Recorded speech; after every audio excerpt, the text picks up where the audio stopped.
I'm just trying to live my dream. I'm in it to win it. Ready to line you up.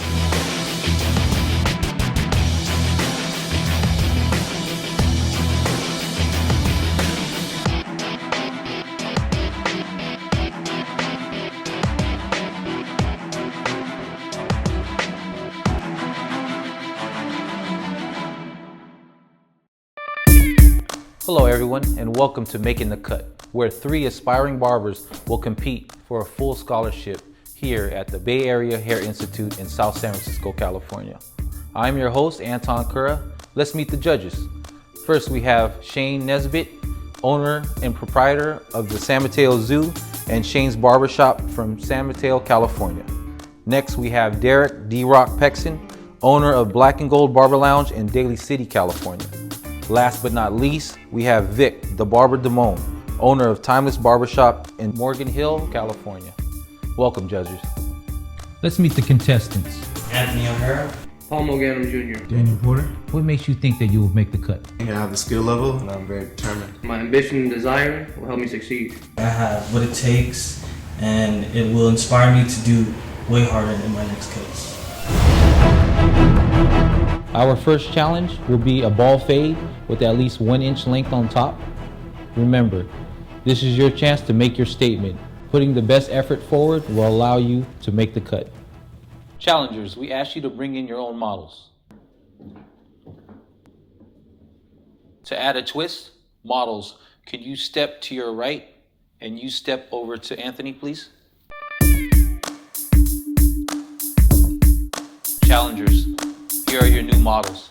Good luck. They switched the clients, and when I was thinking about cutting my brother already, I was just, okay, I got this. I'll do this first, I'll do that.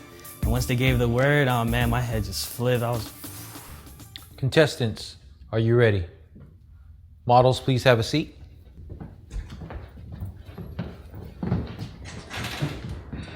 Contestants, you have 30 minutes. The challenge starts now.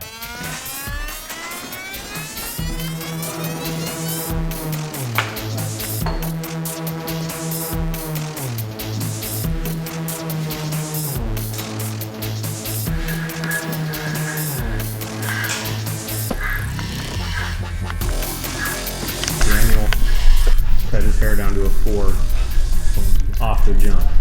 So kind of felt like he was already at At a disadvantage. Because we were clear about the minimum length, which was at least 1 inch.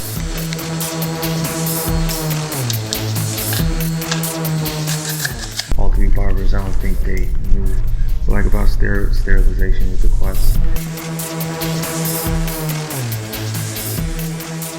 You know, that haircut they gave us, an 8 to a bald fade, that's a pretty detailed haircut. You know, it's a pretty hefty haircut. Like, it's similar to what I have. You know, you're going from a darker length all the way to a bald length.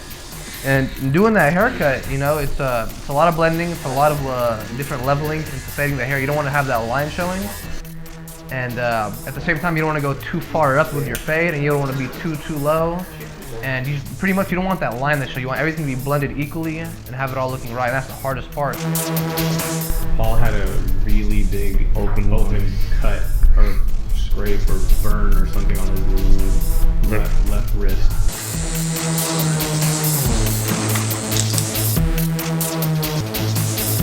From Anthony, he had no type of interaction with his client, so there was no really customer service.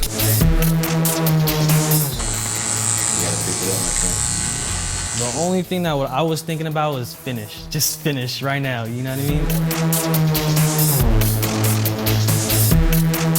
The roller comb, that's a big thing for me. I mean, every dark spot you can lighten up a lot easier. Spinning the chair and using your chair is a big thing for me. I don't know. Yeah, like Definitely a tool. I definitely seen these 2 guys using a little bit too much force in their fading. Yeah, when you can basically see the head bouncing off of the clipper, that means that somebody's using too much force. And Daniel, on the other hand, did have, you know, what I seen was he had a very light touch. but he wasn't using any comb or a brush to dust off the client.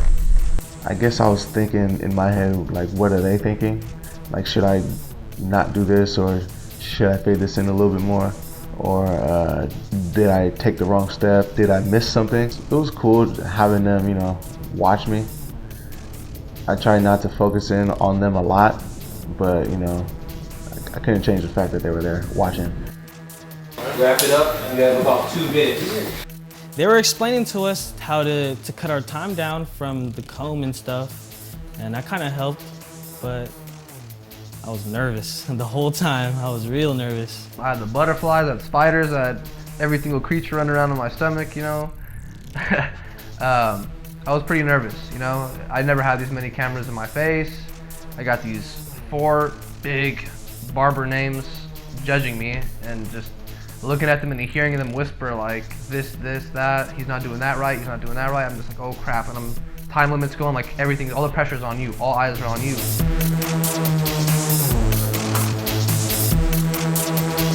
I kind of feel like all of them had things that were really good, you know, and then some of them had things that were bad. Each of them had things that they did that it looked like they knew what they were doing, and then some stuff it's like, you know, we still got a lot to learn though.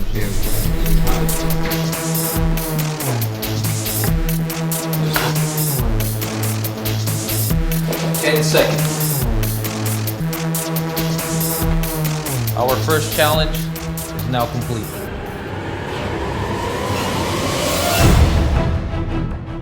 Daniel, your personality is huge for your barber career. Very charismatic, outgoing, friendly, personable. I like what you did when you sat the client down. You definitely sparked conversation with him, made him feel comfortable in the chair with you. You draped it correctly with the neck strip, but it was an inch on top. You cut it down to a 4, which virtually cut damn near all the hair off. Personally, the way you are very gentle with the clippers, that's my kind of barber. If I'm getting my head flicked and my head's going like this while I'm getting a haircut, I definitely wouldn't go back to him. So personality is great, good customer service. Out of all 3 of you guys, if your skills were up a little bit better, you'd be my barber. Paul, yeah, you're pretty much the most liveliest guy in the group, I think. So by far, I mean, you have a lot of personality. But what was a big thing that stuck out to us was your open wound on your arm. Like that's, you should have been able to cover that up. Just because it's uncomfortable for your clientele if they seen that on your hand as you're cutting, you know, and it's also unsanitary for you. Paul, good customer service, great customer service, better than mine, I think. You finished first on all the guys. You were doing some steps that I kind of thought, wow, this guy's gonna take a long time on this cut, but Fade looked good at the end. You put a salvage on it and made it happen, which I was impressed with. I really didn't think you were gonna finish, and you finished. Anthony, I liked everything you did, minus the fact you're very unrelaxed, spilling your stress over onto your client, but I like the way you use clipper over comb. That shows that you are actually a step ahead. The big thing that you did was using your chair. You eliminated walking around the chair, and you know, you kept it easier on yourself. That looked really professional. That kind of had me keep my eye on you. Like, I seen a lot of technique that I do use. I didn't see any type of like customer service, any interaction with the client. I just kind of felt like you were just kind of just trying to jam through the haircut and show that you were, you know, the best cutter rather than the best barber. So to be a great barber, you have to be very communicative with the client. It would be a blessing to actually win this competition. I could have done better. I could have done way better, but I think I gave it all. I gave it my all. So we'll have to see. The fact that I got the opportunity to, you know, get a scholarship is amazing. You know, I'm playing sports in high school, and you know, you always wanted to get a scholarship to the college, and it's hard to get that. So for me to get one to barber college is like, man, it's like a dream. Well, it's not really a goal to get the scholarship. It's a goal to become a barber. So throughout the whole thing, for me to get my license would be the best thing. Like, I'll be so proud of that. Well, I'll be so proud of myself. It's eating away at me right now. Like, I want to know who's moving on. I want to go home. I commend you all. You guys all done a great job today. Unfortunately, someone has to go home. I like to say that, you know, you guys all have a bright future ahead of you, and if you guys stick to your game plan, then you will be a great barber. Unfortunately, there's only 2 guys that can move on from this point. The judges have deliberated and they've made a decision. Daniel, unfortunately, you did not make the cut.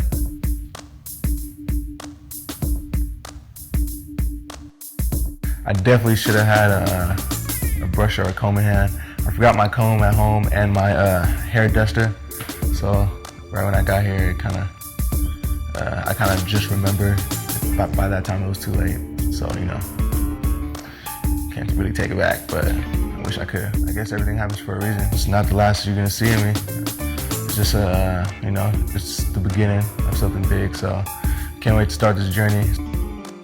On the next episode of Making the Cut.